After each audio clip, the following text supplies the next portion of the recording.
I.S.U.P.K. We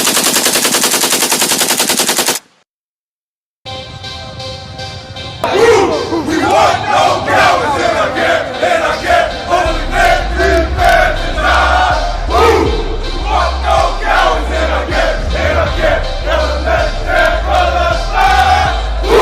We want no cowards in our camp, in our camp. Only men prepare to die.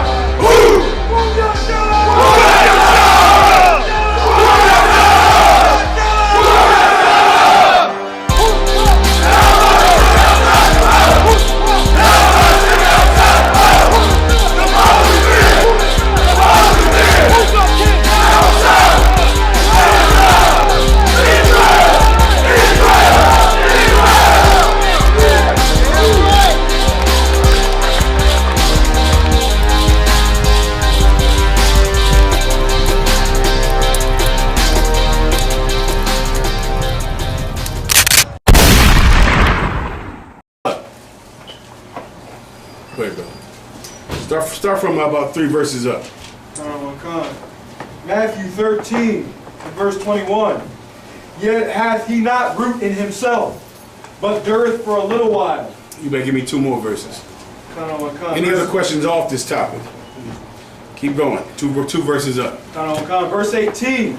Hear ye therefore the parable of the sower. This is what we need right here. Go ahead up. Verse 19. When anyone heareth the word of the kingdom, and understandeth it not, then cometh the wicked one. Let me tell you, this is a pivotal scripture when you're young in the truth. When you're young in the truth, this is one of the first ones you learn. This is a cautionary tale to how to come into the truth and not be pulled out of the truth. All right, you with me? From the top again. Verse 19. When anyone heareth the word of the kingdom, and understandeth it not. When anyone heareth the word of the kingdom, what's the word of the kingdom? What is the kingdom? Go ahead. Rulership for Israel. Rulership for Israel is correct. Now let me give you some context or some backup to your answer. Think about the time that Christ is speaking in. The time that Christ is speaking in is the time of the Roman occupation of Jerusalem. The Roman Empire is in charge of Jerusalem. Everybody understands that? While the Romans are ruling, he is speaking about the kingdom. A kingdom coming. A kingdom that's coming that's going to be greater than all of the kingdoms of the world. That was absolutely revolutionary. It was one of the things that the Sadducee and Pharisee used to get him killed. They went to the Romans and went to other people and tried to say that he was going to do a violent overthrow of the Roman Empire when he was not planning a violent overthrow of the Roman Empire. But because he spoke in that manner, they were able to twist his words to fuel a plot to get him killed. You get the point? So now while the Romans are in charge, he's talking about a kingdom. A kingdom. From the top again. Matthew 13 and 19. When anyone heareth the word of the kingdom, and understandeth it not. Someone hears the word. When you hear about the new rulership of the Israelites, when you hear about a kingdom where now Israelites will be in charge, but you don't understand it. Keep going. Then cometh the wicked one. Then cometh what? The wicked one. Does it say the or that? The wicked one, sir. When then cometh the wicked one, go ahead. And catcheth away that which was sown in his heart. Now this is the breakdown of the parable of the sower, right? What you really need to do first is go back and read the parable of the sower, where it will talk about a sower is a farmer, a planter. He throws down seeds, some on rocks, some among thorns, some in good ground, some on the stones, right? And the entire parable is Christ trying to explain to the disciples why some people leave the truth.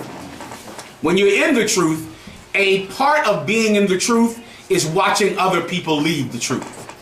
You understand? That's part of it. When you're a Christian, you never go through anyone leaving the church, because no one stops being a Christian. People are Christians when they leave the church. They're Christians. No one stops being a Christian. People don't show up to church, and you ain't seen them in a while. You don't see them. You only see them on Easter Sunday, and Right. You know, they started going to a new church in their new neighborhood, but everybody believes in that white Jesus, no matter what. Everybody is getting Christmas gifts December 25th. Everybody's celebrating Thanksgiving. No one ever leaves it because it's nothing to do to be in it. Being in it is so absolutely barren of any duty that there's never a reason to leave it. But when you're in the truth, brother, there's a burden to be carried, man. And because that burden is so heavy, you will have to endure some people leaving it. Christ is giving the 12 disciples the parable of the sower to explain why people leave it. You need that context to understand also, all right? Right? When people hear about the kingdom, hear that the Israelites will be in charge. Let me get that tonic water with that scotch if you don't mind. Salaki, I didn't say that on camera. Let me get I'm a grown man. Y'all know that by now, right? So now, when people hear about the kingdom, it's a beautiful thing to hear. To hear that Israelites will be in charge, especially when you're growing up under Roman occupation. When you're growing up seeing white people be your very God itself. To even hear about a place where black people, Hispanics will be in charge, man, is a beautiful thing. But some people don't understand it. And because they don't understand it, what happens? Then cometh the wicked one. Then cometh the wicked one. Go ahead. And catcheth away that which was sown in his heart. And catcheth away that which was sown in his heart. In the parable of the sower, that's the seed that was picked up by the birds. Who is the wicked one? The wicked one are, imagine demons, right? And demons are everywhere. And when you believe the truth, but you don't quite understand it, before you know it, some bastard, some demon will come to you and confound you in what you don't know, because you don't understand the truth yet. Let me give you this scenario. You believe in the truth and someone says, but look, thou shalt not abhor an Edomite. Right. It says it right here. Then you go, hold on, wait one second. Let me see the Bible, King James. It does say it. And that's a big part. When you're a young man, I mean, you're under constant attack from wicked people. Why do I call them wicked people? Because they're under the influence of a demon. Just like the so-called white man who is the wicked. And he does the work of Satan. And time again, you see young people, they come into the truth. When I say young, of course, I mean in time in the truth. And before you know it, they go on the internet. And they see something on the internet. And that thing on the internet that they typed in Google destroys what they don't know about the truth. It wipes it away, it cracks it like an egg, because they're absolutely ignorant of the truth. Correct. They like it, but they don't understand enough about it to not be played by wicked people who are inhabited by wicked demons. You get the point. That's step one. Go ahead. Shapar the pot, please. Yeah, I remember the brother that he left the truth, but he didn't understand what father. He said, "Call no man father." I don't remember him, but I get the point. Yeah, he said, "Call no man father." He said, "Well, we calling there. You calling him father. You calling a man father." He didn't understand that. He left the truth behind that. Yeah, I mean, there's a thousand of them, bro. Right. I mean, you can imagine the people that were in the school in my short time. Method Man. What's the other fool? What the RZA? The boxer. The boxer, Meldrick Taylor. Two of Boys to Men. What's the one to do the beatboxing? Dougie Fresh. So many of them, they're coming for a minute. They like it, but they just don't know enough about it to fight. And especially them, because they got to fight, of course, the people rejecting them because they're in this crazy cult that wants to kill white people. You get the point? Because that's, of course, the lie that people say who don't understand what we teach. So if you are young and you're stupid and you don't know the Bible, you can fall from that. You can fall, Daniela. I was going to say, and that's what makes the officer test so precious. Oh, forget about it. You're right. It gives you a basis to understand. And what does understanding do? The secondary thing understanding does is it helps you to teach other people. But the primary thing it does is it makes you strong against attack. So now when someone shows you something in the Bible, or God forbid you get a computer one day and pay for your internet service, and everything pours out of it like a tidal wave to destroy your little goddamn mind, you might have a defense. You might be able to stand up to the computer, to look the computer straight in the face, and be able to resist it one day. You might feel like a man after that, man. You might be able to resist your mama, who is going to come at you with such authority, brother. And old black women got authority. Right. I remember a few of them bust in front of me in line in the airport, man. Some of them bust in front of me so bad, they look at me in the face. They go like, right. And I stare at them, and I know I should just, give it what I like to give people, and I just can't do it. I look at that old lady looking back at me, I say, go ahead and take it. Who can resist that? That little black woman looked like she was a slave. If she wasn't my place in line, what the hell am I going to do but give him a goddamn place in line? Now imagine that's coming up against you like you are shaming her. I can't believe you would do this. I can't believe, I never thought you would do this. Right. Listen, my father said some shit to me, so horrible. He said, I never thought you was a follower. He said that to me when I was young in the truth. I damn near crumbled on the floor.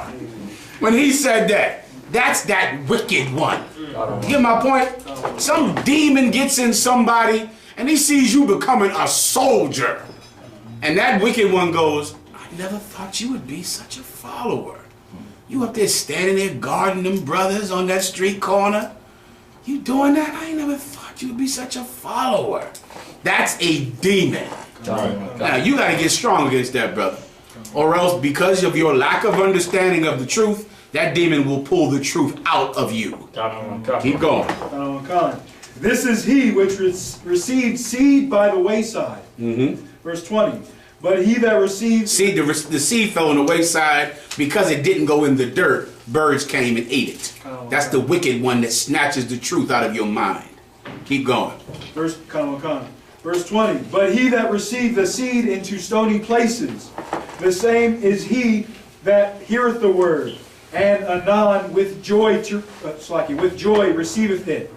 Anon, I looked that up. I think it's like after all or all the time. He heareth the truth and he receives it with joy. He hears it, he loves it. Keep going. Sorry, go ahead, brother. Like it means immediately. Immediately, through water. Keep going. Verse 21. Yet hath he not root in himself. Here we go. He hears the truth and immediately he loves it. But he hath not root in himself. He likes what he's hearing. The Bible says that to him it is as a beautiful song. That's in the Bible. He hears the truth and immediately the first time he hears it, he loves it. But he hath not root in himself. Keep going. But dureth for a little while. He endureth for a little while. He's able to come in and endure for a time. But because he hath not root in himself, meaning we're using the metaphor of a seed, right? Imagine this seed, it's in you, but it doesn't grow roots. It doesn't attach itself to you. And because of that, it's in you, but it's not going to last. You understand? Because there's no root. This seed didn't get attached to you, rooted to you, and it's not going to last. So you endure for a while. Keep going. You endure what for a while? The attacks. Keep going. Keep going. Keep reading. Keep reading. For when tribulation or persecution ariseth because of the word, by and by he is offended. But when tribulation comes because of the word, meaning because people will look at you and call you, they say that you're in a cult, and say you're crazy, and say you want to kill white people, and say every evil thing about you, that trouble will begin to affect you. What the Bible calls that trouble is persecution. Being hated for the truth. People not liking you for the truth. Being rejected for the truth. That persecution you endure for a while. But after all, by and by, later, you will hate the truth. Because you were persecuted for the truth. And brother, that happens all the time also. Let me tell you what people say that go through that. This is what they say. They say, ever since I joined that school, I mean, things just ain't been going right for me. My mother kicked me out. My woman said I can't see the kids. I mean, since I joined that school. And this is what I always wonder about when they say this. Your woman kicked you out. She won't let you see the kids. Your family hates you. Why in the hell are you mad at us? Right. You understand? Right. Like, brother, I get these calls. I ain't making this up. I'm telling you, this is a call. You know, because I joined the school, my mother says she's going to take away my kids. I'm fine. The mother takes the sister to court. Tries to get the woman's kids. Goes into the court and says she in a crazy cult. And she's sharing her man with somebody else. Because I'm sure that judge ain't never seen a black woman whose man had another woman. He ain't never seen that in all his years on the bench. He ain't never seen a black woman who had a man that slept with somebody else ever, right? Right. God knows no black woman gets cheated on. So I'm sure that judge was like, you mean your man sleeps with somebody else? You bailiff, come in here and arrest them. This woman is crying. The mother takes her to court to take her kids. The godfather of the kids calls her and says, I can't believe you're going through this. This is horrible. The sister begins to hate the truth over it. And of course I wonder, why in the hell don't you hate that mother who's taking your kids? Right. We don't have you in court. And she begins to hate the truth. And then I go to ask the brother that reported it to me, what in the hell is she doing in the school anyway? Hate us for what? She ain't in class. She ain't at nothing. She don't do anything in here. What the hell are we, how are we forcing her to be in here? What are we doing? I don't even see the goddamn woman. But yet in court it's like, oh, because I'm in this group, my mother is taking my kid. In the group, how? How are you in here? What in the hell are you doing in here at all? What in the hell are we even talking about? But your mother is hurting you because you ever dared to not celebrate Christmas. And you told your mother the reason you don't celebrate Christmas is because you're in here. So your mother hates you for you ever walking through the door and sitting through one class. But you ain't at camp every week, sister. You get the point? It ain't like she's in camp and sacrificing her life. She's sitting home begging brothers to put a penis in her. So then what is the thing that you're going through that's being forced on you? Nothing at all. The one you should be mad at is your goddamn mother. Right. Why don't you be mad at the people who persecute you? But you never get mad at them. You're mad at the UPK. You're mad at us, but never mad at your mother, your bad, stupid kids who hate you because you won't bring them Christmas gifts. Imagine having a child where you done love this child and feed this child every day, man. Take care of this child, and you tell this child we ain't celebrating Christmas, and the kid gets mad.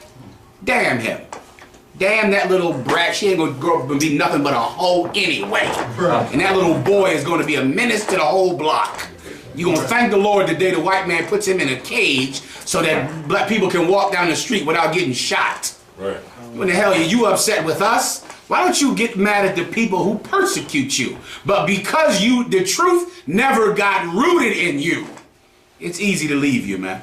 It's easy to pluck out of you. It's easy for you to lose it. And you'll just hate the school for anything that happens in your life, although the school has nothing to do with it. Come on. So like, if I can, just like a black woman, she had problems at her job and she come home and she take it on her husband. Brother, is he saying something y'all never heard of? Right? This is commonplace. And you look at it and go, they the ones trying to destroy you on your job and won't let you get the promotion and making you work. Then what the hell do I have to do with it? And that's the flesh, man. And of course, I'll give you the reason they do that is because the enemy who's actually hurting them is too strong for them to handle. Right. So they have to hate you because they believe you're weak. They'll never hate their mom, though the mom is trying to take their kids and taking them to court. They'll never hate her because she's mom. So you can't be mad at her. But you're nothing. And some people, brother, if I could, I don't want to go off on a different topic, But what I notice in my work, brother, under Commander General Yahanna, is there are some people that just cannot form long-lasting bonds. And in the UPK, I mean, we form lifelong bonds in here. I mean, bonds. Bonds that could only be described in one word, and even this word is not good enough because you don't have a good example of it, is a family. Like you would never think to yourself, I got a child, I'm leaving my child. That would be a strange concept to you. Daniela, you got a son. You can't imagine in your head, you know, me and my son had an argument, man, and you know, I ain't gonna feed him anymore. I ain't gonna, me and my son done. You know, that's it. I'm leaving him at the daycare center. I ain't picking him up. That's that. That's ridiculous talk. Well, that's what leaving the truth is to me. It's like a never. You understand? It's a lifelong bond that brothers and sisters who endure in the truth can form. And some people just cannot form that bond. They can't do it. They can't make a lifelong bond, which is, of course, why every marriage ends in divorce. Because there are people that they just can't do it. The minute you have sex with them and get married, the next day, this is a sequence of events. We're going to get married. We're going to have anniversaries every year at this day. We're going to celebrate these birthdays every year at this day. And we're going to get divorced. And that's how life is going to be. It's certain days they look for. It's like the cycle of life. We got married, so one day we getting divorced. Because they can't form a bond. Well, to come into the truth, you have to form a real lifelong bond. But you can't form that bond if the truth doesn't get rooted in you. How does the truth get rooted in you? Who knows? Simple answer. You hear the truth, you like it immediately, but it's not rooted in you. How do you let it get rooted in you as opposed to just hearing it and liking it? Matazi Yala. It's like meditating. Say again? Meditating in the No. That's you hearing it. You reading the Bible, you hear it, you like it. How do you make it grow root in you? Knock. Would it be when you put the word in your inward parts? What does that mean? That is the precept, perfect precept. But what does that mean? When you keep the commandments. Perfect answer. Give him a hand. Time and time again. You give me someone that starts hating the truth because of persecution, that's somebody that wasn't keeping the commandments while they were in here.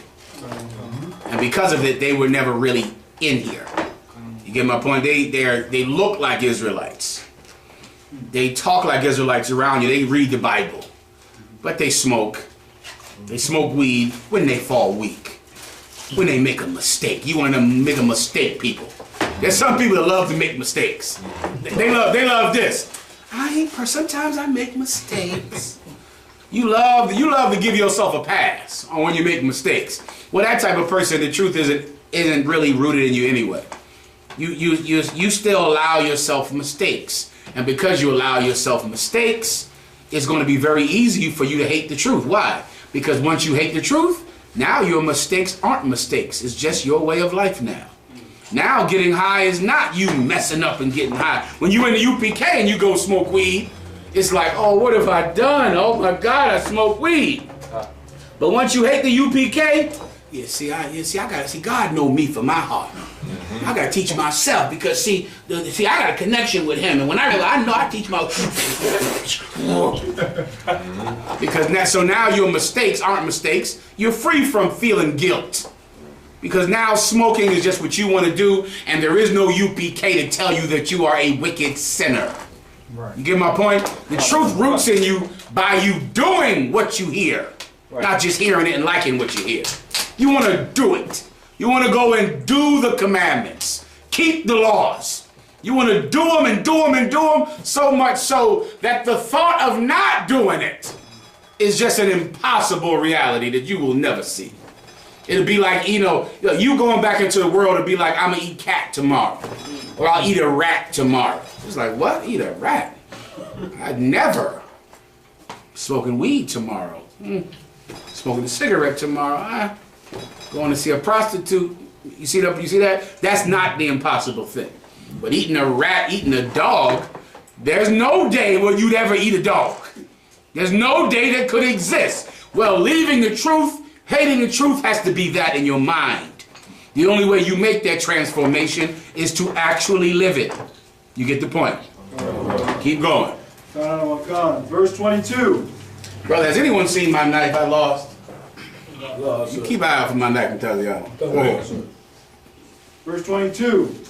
He also that received seed among the thorns is he that heareth the word, and the care of this world, and the deceitfulness of riches choke the word. Here's another one. The brother, he received the word, but the care of the world and the deceitfulness of riches. Someone that gets played by ambition in the world. They think that they're going to go become this famous rapper. They're going to become the famous rapper, the famous basketball player. They're going to make so much money in this venture. They got a business venture where they're going to sell. Give me something, Mike, you've heard over years. Somebody going to go do. I mean, there's all kinds of things. Like a ton of stupid schemes.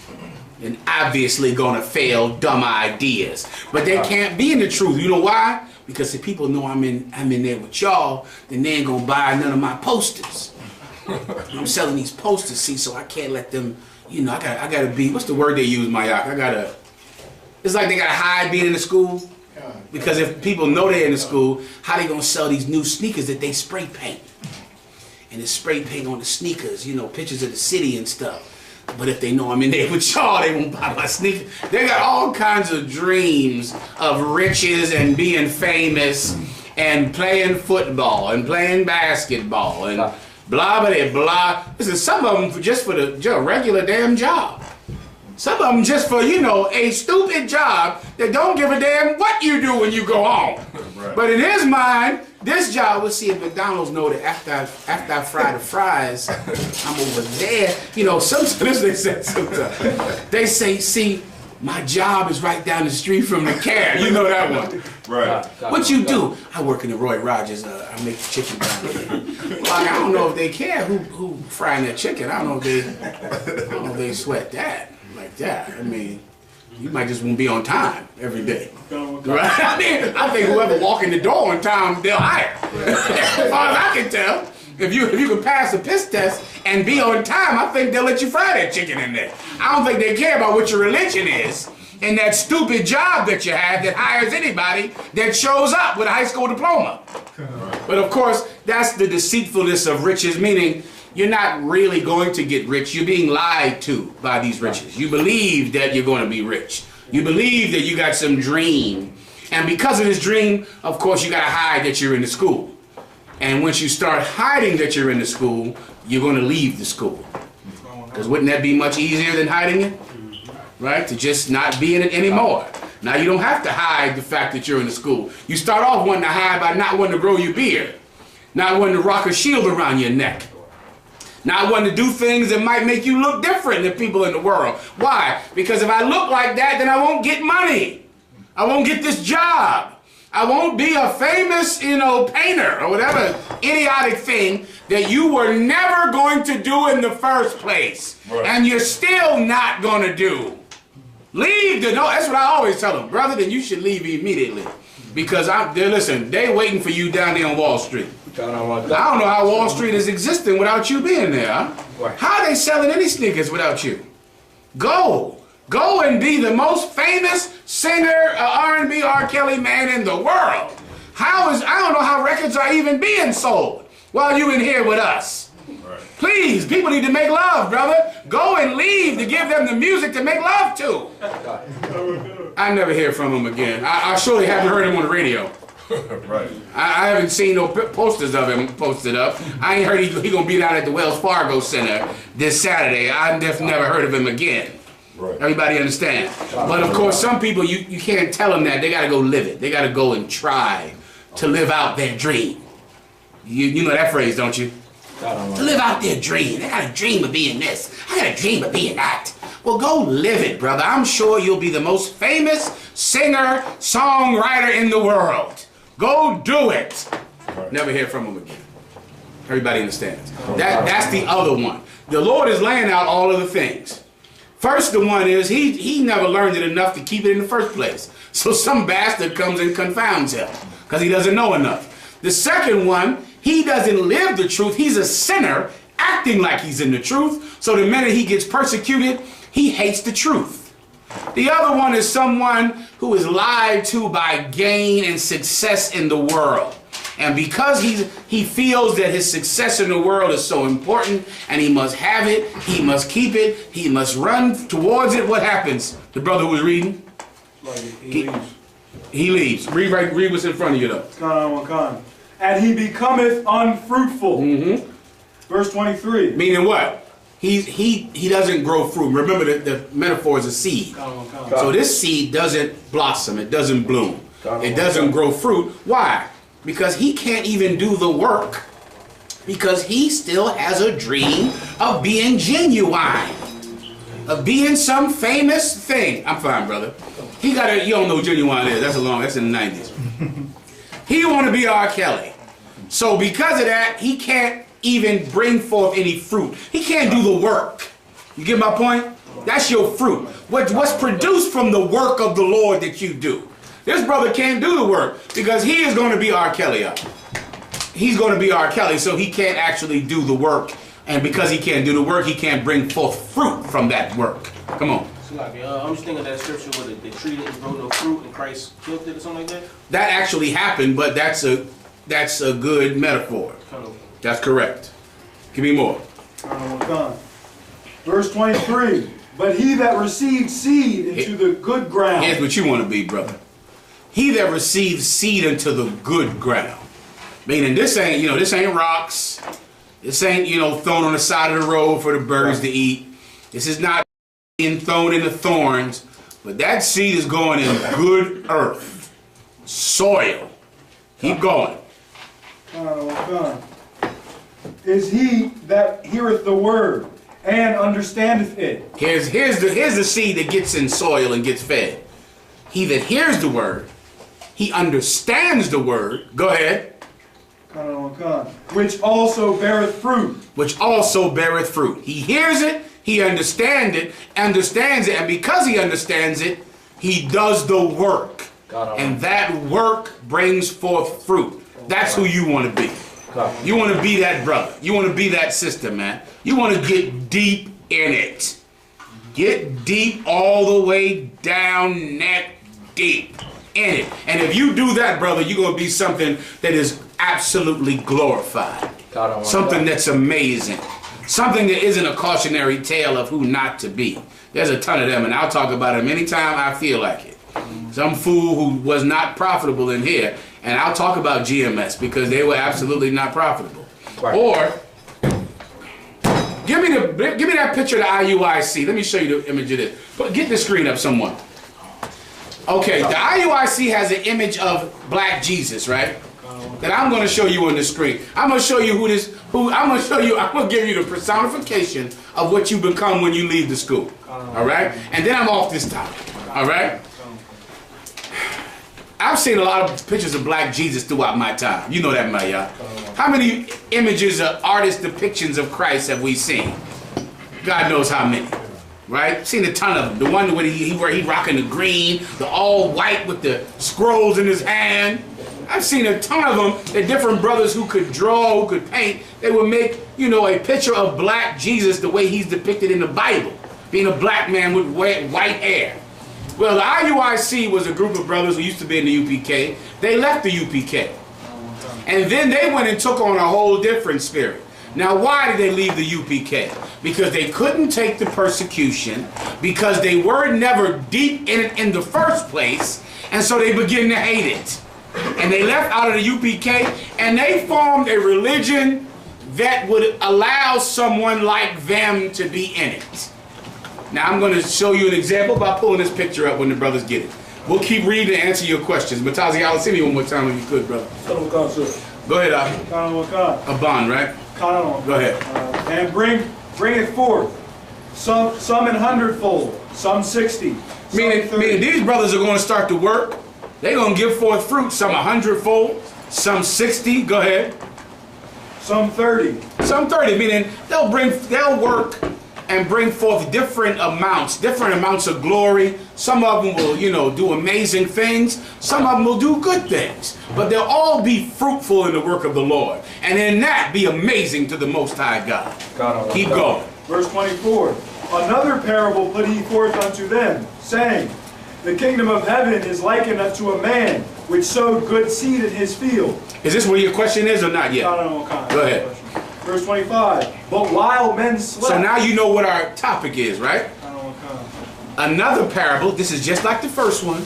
It's explaining the same thing. All right? Another parable is like what? Go ahead. But while men slept, his enemy came and sowed tares among the wheat. Another parable, a man comes and he sows good seed in the field. But then he went to sleep. While he was sleeping, someone else came and planted and sowed tares among the wheat. Someone look up what a tare is. So like you need on verse 38. To explain what tare is? Please, go ahead. So like you're on verse 38. The field is the world. No, not that. I mean what an actual tare is. Oh, God on one. Nah. So like. A weed of grain fields. That's what you need, a weed. God. Right? He's trying to plant wheat or corn. Someone goes and plants weeds mingled in with his wheat. The wheat you can eat, the weeds you got to pluck up and throw away, right? They're weeds.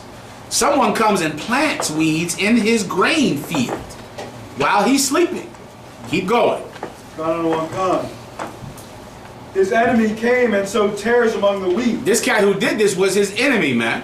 He was his enemy. He was trying to destroy his crop.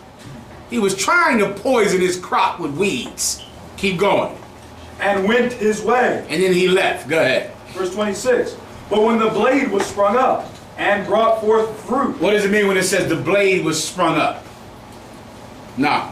The plant, the blade of grass. When the blade was sprung up and the fruit came from that blade of grass, from that flower, go ahead. Then appeared the tares also. Then you see the tare spring up too. The weed grow up with it. Go ahead. Verse 27. So the servants of the householder came and said unto him, Sir, didst not thou sow good seed in thy field? So then the servants, the people who help the farmer, will come when they see the weeds grow up with the wheat. They'll say, Sir, I thought you planted good seed. I come out here this morning, I see weeds in with your good seed. How did this happen? Keep going. From whence then hath it tares? For meaning, how did this happen? Why are there weeds here? Keep going.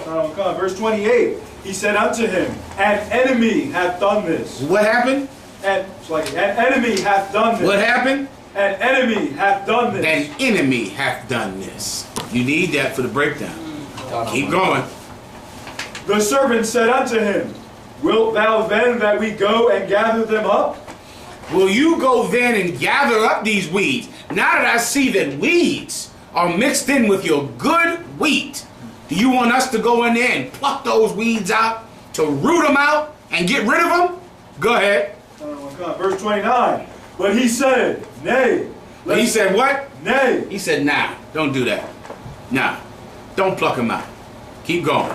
This one right there. That one. Go ahead. Lest while ye gather up the tares, ye root up also the wheat with them. Now, because if I send you in there to pull out that wheat, to pull out those weeds, you might also pull out the wheat. Leave them together. Keep going. Verse 30. Let both grow together until the harvest. And in the time of harvest, I will say to the reapers. Let both of them grow together. Let the weeds and the wheat grow together. But when the harvest time comes, go ahead. I will say to the reapers, gather ye together first the tares, and bind them in bundles to burn them. But gather the wheat into my barn. Everybody gets that. And when it's time for the wheat to be picked, the wheat will be gathered up, the weeds gathered up first and burned. What is this parable about? Who can get this? Let's hear it. Come on, give it a shot. Malakia. Like, if someone's in a school, like, just let the I.S.U.P.K grow, and when Christ comes back, he will separate it. Okay, maybe you need 38. Give me 38 first when he explains it. Go ahead. So like Matthew 13 verse 38. The field is the world. So like I'm gonna start at verse 37. Go ahead. Verse 37. He answered and said unto them, He that soweth the good seed is the Son of Man. Go ahead. Verse 38. The field is the world. The good seed are the children of the kingdom. But the tares are the children of the wicked one. The tares are the children of the wicked one. And they grow together with the, what again, Ahmad? The good seed. Good seed. What's the good seed? The good seed is on the children of the kingdom. Right. Let's start with that. Who are the children of the kingdom? Abban. Israelites. Every Israelite is a child of the kingdom? You got it now. Come on. The Israelites that are in the school keeping the law, statutes, and commandments. There you go. Okay. You get my point? The Israelites who are really in the truth, and the truth in them. The truth is rooted in them. They believe it and they do it, and they bring forth fruit. Those are the children of the kingdom. Those are the Israelites who will rule when blacks and Hispanics rule the world. You understand? Who are the children of the wicked? Abban. Okay, it's talking about those that are not in the truth. Say that again? Those that are not in the truth. The Israelites not in the truth. What race are they? Oh, the so-called white man. No. No? How do you know they're not the so-called white man? Because the tares and the wheat were growing together. Right? The tares and the wheat were growing together. Okay, come on. They grow together, which tells you what about, I'm trying not to give it to you. Come on. They're from the same race. No? You're right there. You're right there, but I want to make it simpler for you, all right? Come on. The children of the king, it isn't saying the children of God, or the children of the nation, or the children of Abraham, Isaac, and Jacob.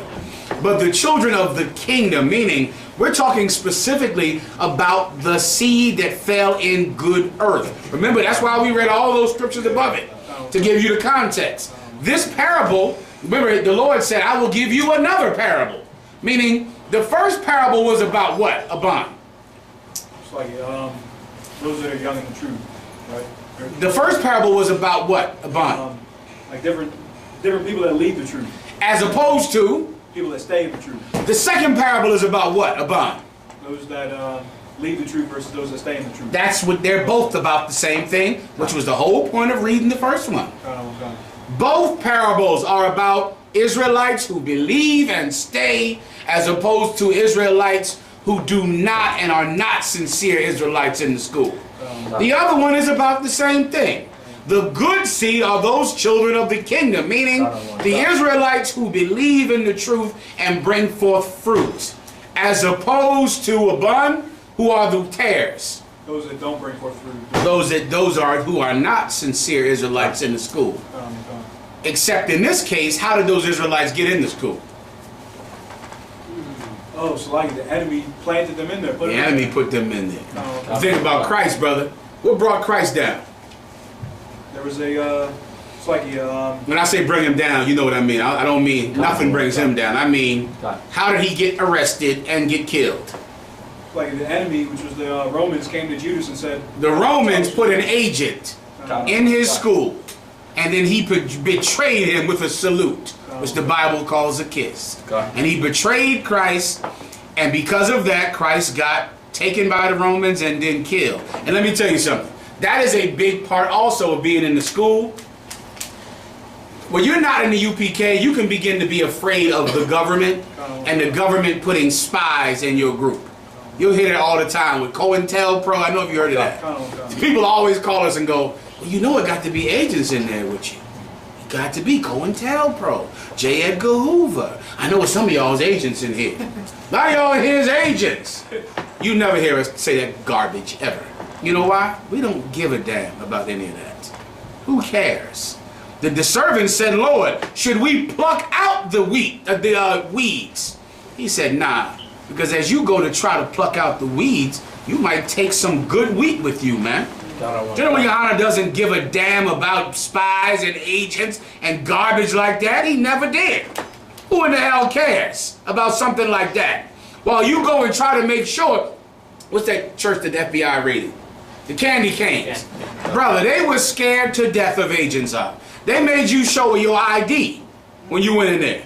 You had to give them your ID, and you had to go meet Tazadaki before you could go to class. Am I making this up? You know I'm not.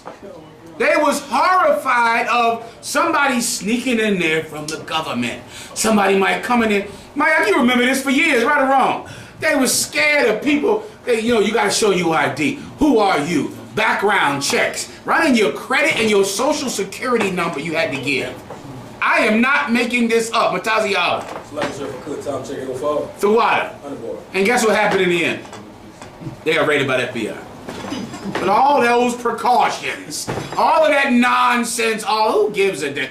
What's the other one that's just like that? Rakashiar and the all-white girl, I forget their name. They another one, scared to death all the time. Some sister called Haas last week. Said she called the FBI because her daughter or niece been missing. And she went in some Israelite group. She called us thinking it was us. Haas said, I don't know what the hell you're talking about. Whoever's in here with us, call them on the goddamn phone, talk to them. Come to find out her niece is in the GOCC. Haas said, well, I'm sorry, sis, I hope she's still in the country. She might be gone. You made a big mistake, letting her go over there. Kashiar has always been nutty and spooky about being scared of the FBI. Well, we don't give a damn about any of that. Why? Because if you are afraid of people who are planted by the enemy, you might start to hurt the good brothers and sisters who are there for the Most High. So what do? Let them grow together. Let them all be in there. Let them be in there. Let them all grow together. In the end, when Christ returns, he will kill anyone who would dare ever harm one of his elect. Right. And the brothers and sisters who are sincere, they'll inherit the kingdom of heaven. A big part of being in the truth is not being a coward, not being afraid. And of course you got reason to be afraid if you're a goddamn criminal and a child molester. Right. But when you live this righteous life we live, man, our enemies have reason to fear, not us. Everybody understands that. So, I now show me this picture. To give you a perfect example of what you become when you leave the truth, I've seen many pictures that were some artist's depiction of the black Jesus. And I've seen this over the last few years. And every time I see it, something strikes me as gay about it. Now, I don't ever know what I'm seeing. And it wasn't until something happened this week and I said, wait a minute. You know what? Somebody sent it to me or something. And I looked at it and I said, that's what it is. Brother, I've seen a lot of pictures of an artist's depiction of Christ from the book of Revelations. Never before have I seen one with oily, sexy pecs. Look at this here. God. Zoom in on this sucker. He does not have a shirt on. Do you see this? Baby oil. Sexy pecs. Maya, how many of these pictures have you seen? Have you ever seen one with oily pecs? Ever? Go Google Black Jesus. You're going to see 1,000 of them that I've seen. I've known the brothers who made them. Rakal War, who used to make excellent pictures, man, of Black Jesus with the hair, holding the scroll, crown on his head, looking like a king. The one with the all green one with the lion on his belt, my God. I have never seen sexy Jesus. Ever. This is a garment. My God, does he have a shirt on? He does not have a shirt on in this picture. Now, what's in you that when you go to draw Christ, what's in the Bible that makes you go to his sexiness? Like, who even thinks about it? Like, when you think about y'all women, sisters, you don't think about Jesus' pecs, I'm sure. You're a woman. And you don't think Jesus, yeah, my Lord and Savior, he must have the sexiest abs and pecs and shoulders. Oily. Oh, my, they oily, my God. You see the sheen in the gloss on it. Oily. Oily. Looks shaved to me, too. I don't know. But this looks like a shaved, oily pectoral muscles. Cleavage split down the middle. Traps right here. Traps and no shirt. If you open this green robe, what's under it, Soccer War? Oily abs and pecs. Now, the IUIC are a group of men who tried to come into the UPK, they were struggling with homosexuality. The UPK doesn't allow homosexuals to be in here. The truth never got rooted in them. And they left. And they formed a group where their Jesus could have sex appeal. You understand? Now listen, if I'm showing it to you. Also, this is Nathaniel. This is him. Y'all know it already, right? You get his picture. This is him. This is Nathaniel. That's a picture of Nathaniel. Sexy. Sexy pecs and oil. Baby oil. Please. Nathaniel is the leader of some group called the Israelite Unified and say it again. United. Israelites United in Christ. And this is their picture of black Jesus. Sexy. Come on. If I could, so you talking about the one with the heavy voice? The purple. They wear all purple. The one who looks like that. Oh yeah, okay. That's all. The one, that's him. That's all I can say. Do what you want. I ain't trying to, force you to do nothing. I'm just telling you that Jesus is gay. That's all. And there he is. Right? Okay, you make up your own decision. What you want me to do? All right, that's it. Take it down. All right, next topic. Go ahead, knock. Isaiah 17. The water. Somebody had their hand up earlier also. Am I missing a question in the house?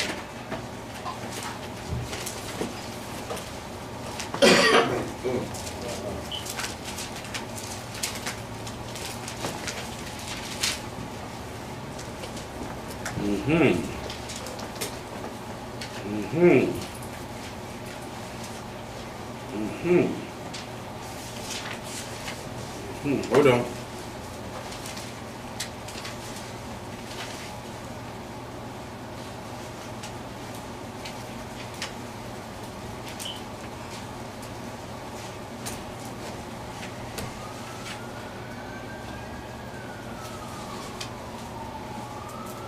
Not this one yet. I can't remember what General Yohanna's breakdown was on this. Give me one day, all right? I'm about 50-50 on it, all right?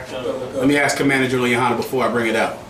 Marco Was. Yeah, I got a question. Like, it's always used to get at me. Like, when Esau, like, put stuff, like, in his movies and, like, cartoons and stuff, and they come to pass, and then, like, the conspiracy theories say, oh, it's a hoax, or they set it up. Like, give me a good example. Like, all right, the Simpsons predict Donald Trump running for president.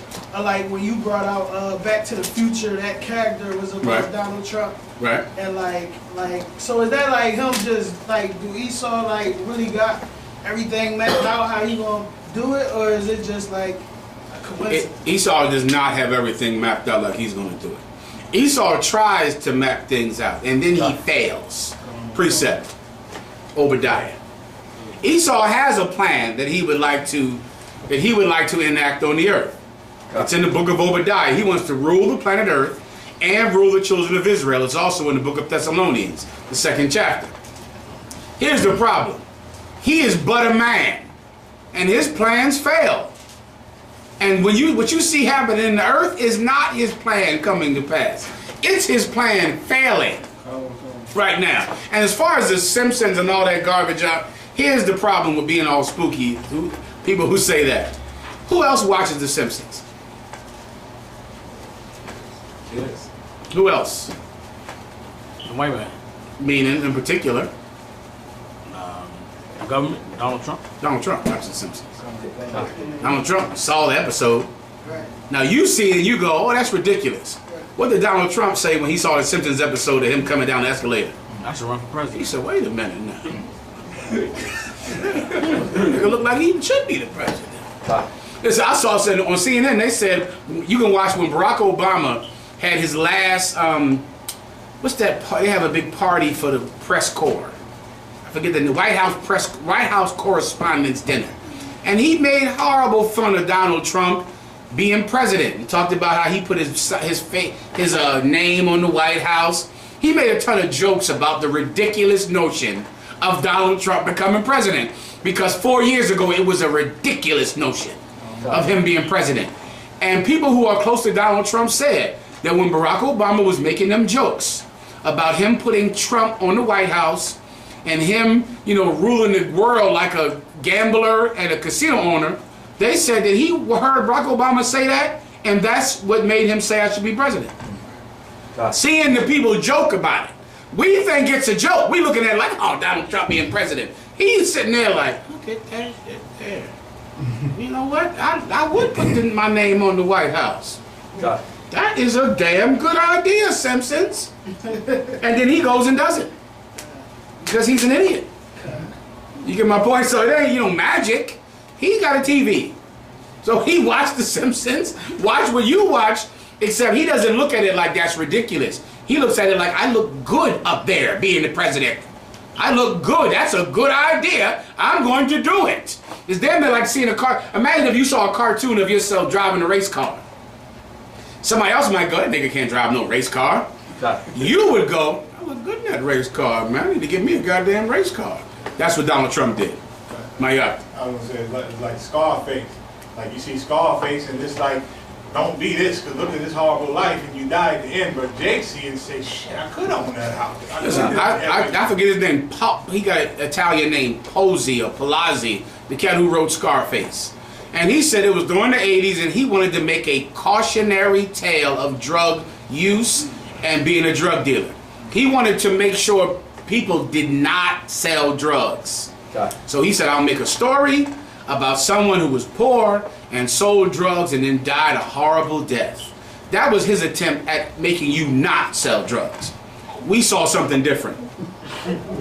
Donald Trump, when he watched The Simpsons, he saw what he wanted to be. And he did it.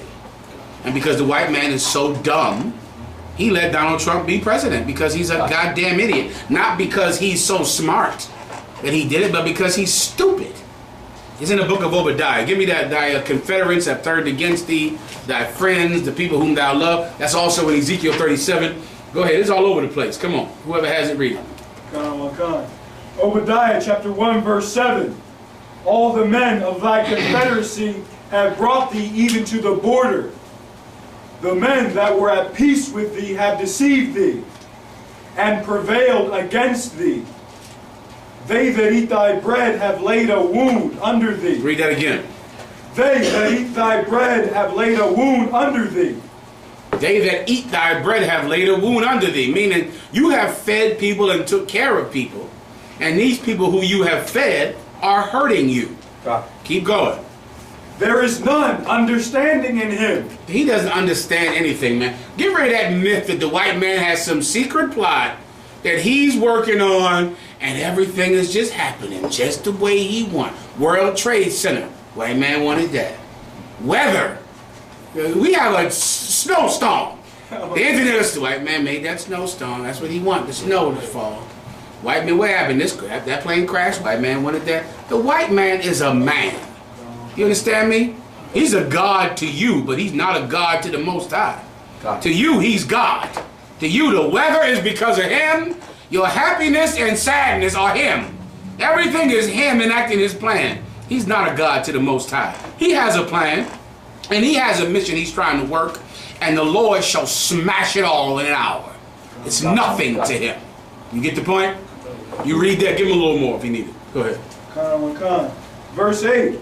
Shall I not in that day, saith Yahweh, even destroy the wise men out of Edom? Destroy what? The wise men out of Edom. Destroy what? The wise men out of Edom. Well, he's so smart. He got this, and he got particle beam this, and blah, blah, blah, blah, blah. He got super suits and spacecrafts and whatever, man. He can make what the hell he wants. It's all firewood to the Lord. He can make whatever he feels like making. And to conceive whatever he wants to conceive. He's been trying to kill us since before slavery, and here we are. How many children did he not want here? And here we are. You think he wanted you to have any kids?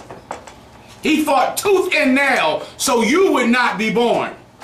He made sure your mother was poor and your father was lost so that they could be pushed into the abortion clinic. He put one on every corner. He put drugs on every corner. He made your preacher tell your wife and your mother to have an abortion. Your preacher said it. Her representative from God told her, get an education, don't have that baby.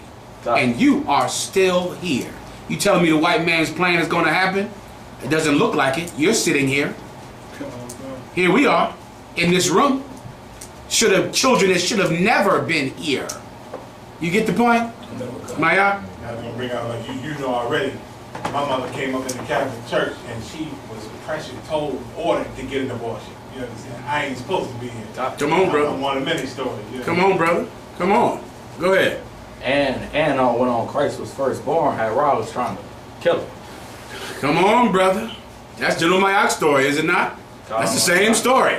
Herod went about and told the women to kill the babies as they came out the womb. The women said, we ain't doing that. We're not doing it. Herod gave an order for it to be done. The women did not do it. Nobody would do it, though he gave the order. His plan was to kill every child, every male child. Those children were born. You get the point? All of them. All of them came into the world. Every last one. Regardless of his plan. You got your hand up? Yeah, they try to throw Moses inside a river. Well, you can just keep going. You think it's different now? Yeah, is it lead in the water? Hell yes it is. Brother, that water is full of you. I can look at you and tell that water is full of you. I can look at you, that look on your face, or you just want to die and kill. You drinking nothing but lead. Your water is like I'm surprised it don't make a sound like clunk when it hits your mouth. It's so full of lead. Who gives a damn? You in there running for you eating organic. Well, what the hell is organic anyway? I don't know what the hell that even means. Well, it's organic. Oh shit, I guess it's good for you then. It says organic, Maya. It must be, wonderful. It says organic. Whatever, man. You drink it, don't drink it, eat it, don't eat it. I know this much. What? I got you. The white man is trying to kill you. And he's been trying to kill you for about 6,000 years. Yet here we are. And whatever plan he has in the future will fail also by the power of the Most High God. You get the point. Solid. Anything else? So, I had a quick question. I was looking up diseases in the Zondervan's Pictorial Bible Dictionary. I was looking up bubonic plague. Right. And they said in 1 Samuel 6 and 5 that those hemorrhoids were actually like the boo-boos that the bubonic plague starts. So, would I be able... Could I teach that that was like the first case of bubonic plague? First thing we're going to do is never say the word boo-boo again. We'll get rid of that. We're going to throw that right away. So we're going to toss that out. That's done. Right or wrong. We grown men. We don't say boo-boo. What is that other word I can't stand brothers say? When they talk about defecation. I think it's boo-boo. It's boo-boo. We're going to leave that alone. Doo-doo. We're going to say doo-doo. Nobody going to say he doo-dooed ever. I mean, ever again. And be grown with a beard and all that. Right? We done with that word. Now that that's gone, what is an emerald? You can look it up in the Bible dictionary. Have you looked it up already? Kind of. They said it was Let's pull it up. I'll explain. Before you get an answer, just pull it up real quick. Any other questions off the topic? Oh my God.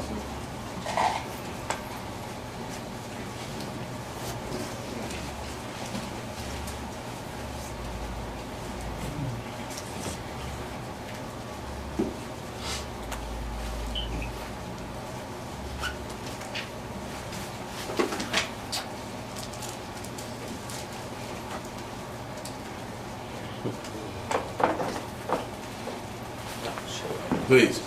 Like I had a question on Exodus 9 and 9 when it said breaking forth with blaze. Like when the Lord said a boy was breaking forth. Is this about the emerald? Or this is a different thing? Okay, no sweat. Give me 1 second. Go ahead, Al.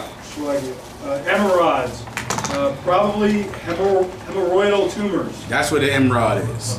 An emerald is what they call today a hemorrhoid. Who knows what a hemorrhoid is? It's nothing good. Hemorrhoid. They have commercials about it. A hemorrhoid, Lord help me, from the commercial, it's something that can get on your backside. Right? Give me a scripture about hemorrhoids. This is one of my favorite scriptures. Hemorrhoids and mice. Where is it at, Mike? Isaiah, Ezekiel, I want to say.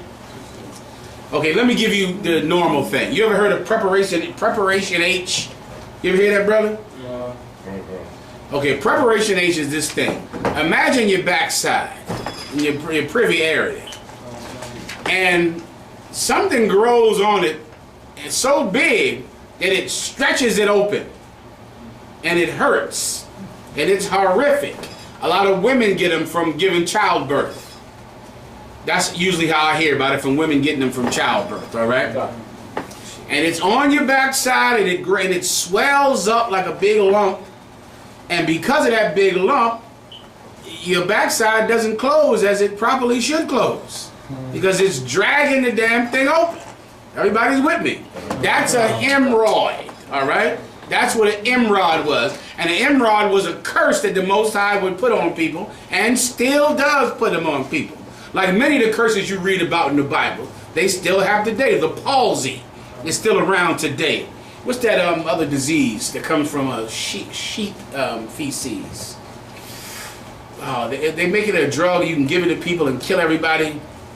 They was mailing it to people in mail. Anthrax? Anthrax.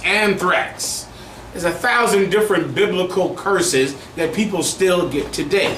All right, AIDS is one of them. All right, that's talked about in Leviticus, where their blood shall be upon them. All right, we give me the hemorrhoid and the mice scripture.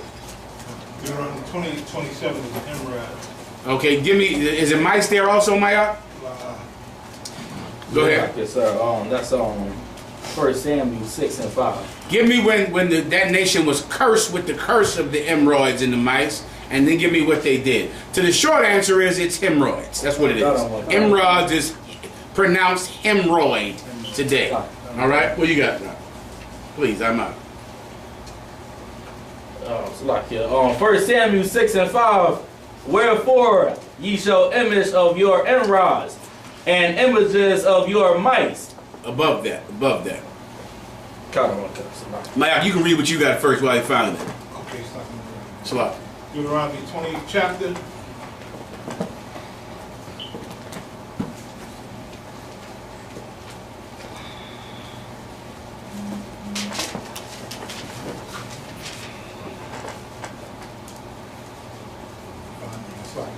Take your time, bro. So like I have it, sir. 20:27. Everybody got it? The Lord will smite thee with the botch of Egypt, and with the emerods, and with the scab, and with the itch, whereof thou canst not be healed. So the Most High told the Egyptians that they were going to get what? The hemorrhoids. What else, Maya? The botch of Egypt. The botch. That botch is talking about like a red blotch that'll come up on your face. That's has a name too, but I can't recall it. Where it's like chicken pox or some type of red thing. It pops up. So like, yeah, I looked in the Bible dictionary. I think that they said that was syphilis or smallpox. That smallpox, I want to say, sounds right to me. You can look it up. Okay, the botch. Go ahead. And with the scab. And with the scab, I forget what that is too, but none of that is good, brother. You don't want none of that on you, for sure. Marco Wise. Thing is, that psoriasis? So I'm not sure. You should look that up, but it is awful. Whatever it is, you don't want any of it. Most of it is what you get from them hoes y'all be chasing. So what you want to do is stay away from her one. That's step one, and get none of those things. Nah. Boil or herpes? Boil or herpes would go right with this topic. That's correct. Keep going up. So you got that, Maya. Now, Ahmad. Yeah, 1 Samuel 6 verse 4. Then said they, what shall be the trespass offering, which we shall return to whom? So now there was this nation. I forget what nation it was. It should be written right there. Where they went to war with the Israelites, sent against the Philistines with the Israelites, and the Lord gave them a plague of hemorrhoids and mice, meaning mice began to eat all of their crops. I don't know if you've ever had mice in your house, but it is a horrible, horrible thing. It's like he in there like he should pay rent, like he's eating all of your food, eating everything you put down, and you can't get rid of him, and you're trying to get rid of him. You fighting, they stop in your sleep. You can't sleep because of them. Now imagine a nation having mice. Well, I'm telling you, imagine. You already know. Imagine. It's your block. your building, your project. That's a nation having mice. Well, imagine that being a lot more than your project. Imagine your entire neighborhood, your entire city, your entire country.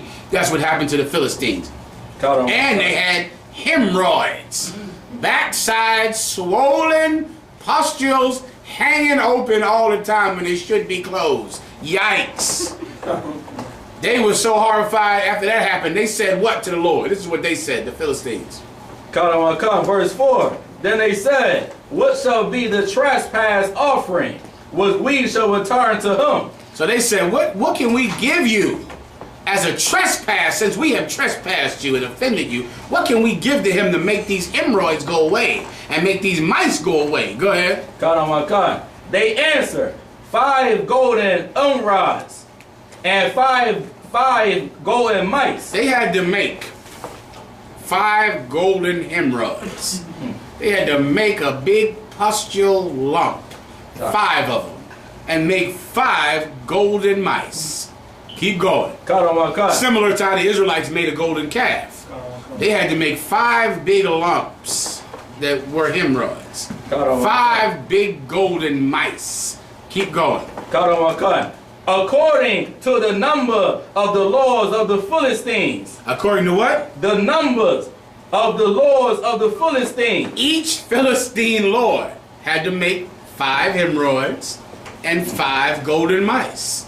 Keep going. For one plague was on you all and on your lords. Verse 5. Wherefore ye shall make images of your rods and images of your mice. The Lord is so poetic, God. The Philistines believe in what kind of gods? Abba. Animal, they worship animals and stars and the dead. You ain't bringing me home, Danyala. Is there anything that destroy them? You ain't bringing me home. Go ahead. Like an image or something. Psalms 90, the 90th chapter. What are the gods of the heathens? Their gods are idols. Idols are the gods of the heathens. The heathens believe in idols. The Lord, being so poetic, said, what can you give me? If you want this to stop, you make 5 golden hemorrhoids and make 5 golden mice. The same way you make a giant gold man named Baal and worship him. A giant gold horse and worship him. The Philistines love Dagon, the fish god. They make a big old fish called Dagon. That was their #1 god. Well, today they made a hemorrhoid. That's what they made. And they gave it to the Most High. Now, everybody gets that? That's what a hemorrhoid is, all right? We good here? Come on, please, quickly. Exodus chapter 9, verse 9. Start at verse 8. Exodus chapter 9, verse 8. And the Most High said unto Moses and Aaron, Take to you handfuls of ashes of the furnace, and let Moses sprinkle it toward the heaven and the sight of Pharaoh. And it shall become small dust in all the land of Egypt, and shall be a boil, breaking forth with blains upon man. You want to understand what the word blade, breaking forth with blaze is? Yeah, burning. Oh, okay. Burning boils. Give me a disease with burning boils. Genital warts, is that a good one? Well, you know, so Moses went before Pharaoh and went to the fire, got the ash and said, up in the sky. He threw the ash up in the sky, and that ash puffed away in smoke, and everyone was diseased and sick and got burning boils, genital warts, MRSA, that's another one. You know what MRSA is. All types of garbage grow all over you, full of pus, burning, hot, disgusting. That's what Egypt got for messing with us. And you wait to see what America gets. You wait. Any other questions off the topic? With that, pass the class over to Priest Officer Mataza Yala.